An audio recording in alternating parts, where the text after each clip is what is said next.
What goes through the stomach? The esophagus goes through there.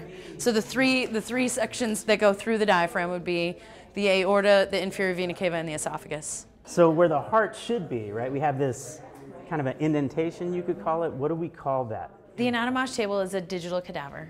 There were about 10,000 pictures taken of it, and it was redigitized on a computer. So students can take the cadaver apart without truly dissecting it. Students can see all of the internal body compartments and all of the internal body pieces with the touch of a finger. The table is life-size. It has a full 5-foot, 6-inch cadaver in it. I like to refer to it as a giant iPad. Just short of having our own cadavers, this is the next best thing without, all the smell. So if anything, it makes it more comfortable for them to be able to navigate through the tables. It's basically just big Gorilla Glass. And I also like the fact that we're able to let them do their thing. I mean, we don't have to be there policing everybody. We give them some simple instruction.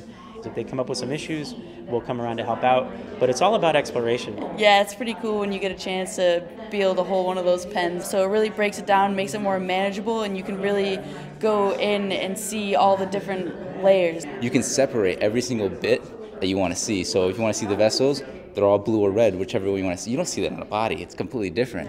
Even in a cadaver, when you're opening it up, it's like, oh, I have to flip this guy over to get where I want to see. In this, you can just move and rotate the whole organ around.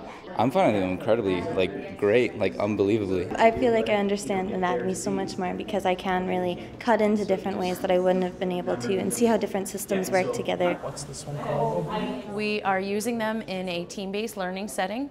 The students rotate through 3 stations, viewing structures on the anatomage table, seeing those same structures on 3-dimensional models, and using microscopes to view the same things under a histological setting. Kinesiology is the study of human movement. So we look at different biological aspects of human movement, and having virtual cadavers provides them with the ability to gain fundamental knowledge. We are considered one of the top kinesiology programs in the country, and I believe we're the first kinesiology department to have anatomage tables. There we go. That gives you a really good view of the lungs. When kinesiology described the anatomage tables, I realized that would be such a great improvement. Departments don't have the funds necessarily themselves to be able to purchase larger educational items, and that's where a school can step in and say, we can do it as a school. Not everybody all the time, but for special things like this that will have a big impact. Air's coming down, and then we have our split, right? So you have a right and left bronchi. We purchased 2 tables for $120,000, which is quite a lot of money. But I think it is absolutely true that bigger and bolder and creative initiatives are worth the investment. You get every penny back and more. Right now you can see the oral cavity. Having the anatomage cadaver on our campus has been an eye-opening experience for not only me, for the graduate students who teach all of my labs, and I think for most of the undergraduates who go through our program. Many of them want to go on to medical school, they want to go to OT, PT, DO, etc., nursing school. This is all information that they're going to need to know, like the back of their hand. Now actually you're seeing a totally different version of the trachea, right? We don't just offer anatomy and physiology just to kinesiology students.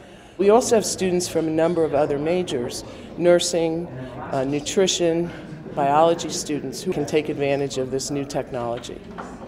My main goal is to graduate from UMass and be accepted into a physician's assistant program, and I know I'm going to be dealing with a lot of that, so to already have a great understanding of the body and a great understanding of the anatomage tables, it's going to be a huge advantage. If I don't end up becoming a doctor, I'm definitely becoming an anatomist, because this is just amazing to me.